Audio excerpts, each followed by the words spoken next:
killer collegiate career, killer amateur career. Now you're out here professionally, have had some really good finishes, top 5, a top 10. It's got to be exciting to be in contention. Tell me about that. Yeah, I think last year playing in the final group at KPMG on Sunday was definitely like the turning point for kind of realizing, you know, you always believe you can win out here, but I mean, it's really hard. It is really hard to win, and just kind of being in that position for the first time and seeing how I could handle it. And even though I didn't win, just being there and, you know, having all the big crowds and the TV and all that, and just seeing like, you know, you belong out here, and, you know, my time wasn't then, but, you know, keep putting in the work and it could come any week.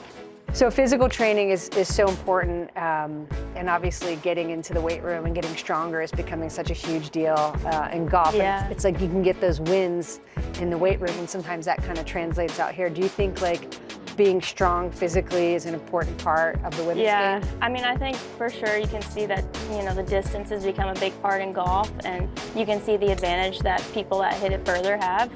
Even out on the course this week, there's, you know, certain bunkers that if you can carry a 250, you have a huge advantage over someone that can't. So I think, you know, going in the gym and being able to track your progress and see how that translates over to golf and, you know, speed training and all that is really important.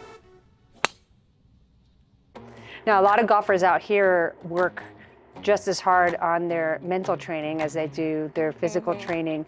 You know, as you're becoming a more experienced professional, are there certain things that you do to work on your mental game, whether it's like books, podcasts, journaling, visualization, any tools that you use? I like to do meditation. I think that's helped a lot in the beginning of every day. I do, you know, a little 5-10 minutes of mindfulness just to kind of help me.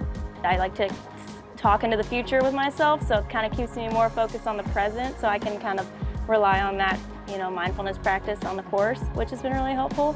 I like to write out a lot of thoughts that I have in a journal or even in my yardage book.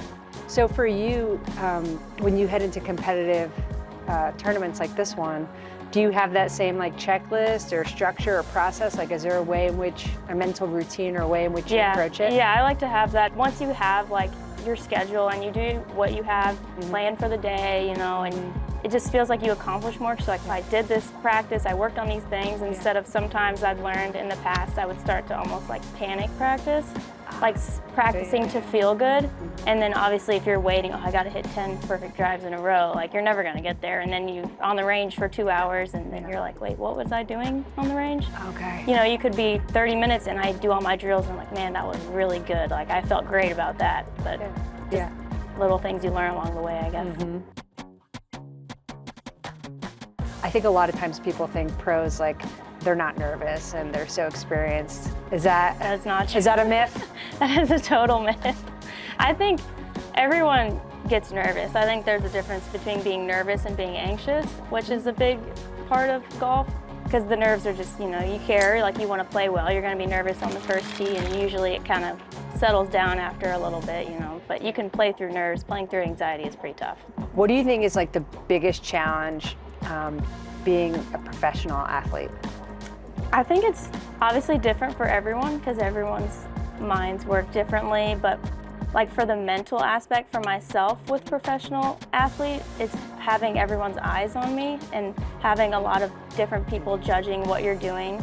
I think that has taken some time for me to get used to, and you know, just having people, I'm always thinking, oh, what if they think about what I'm doing? Like, what if they think I'm doing this wrong? Or, you know, just kind of making sure that I realize that, you know, I am in control of myself, and whatever they think doesn't really affect me directly. I have my team, I care what they think. Wow. So those are kind of the people that I try to lean on the most.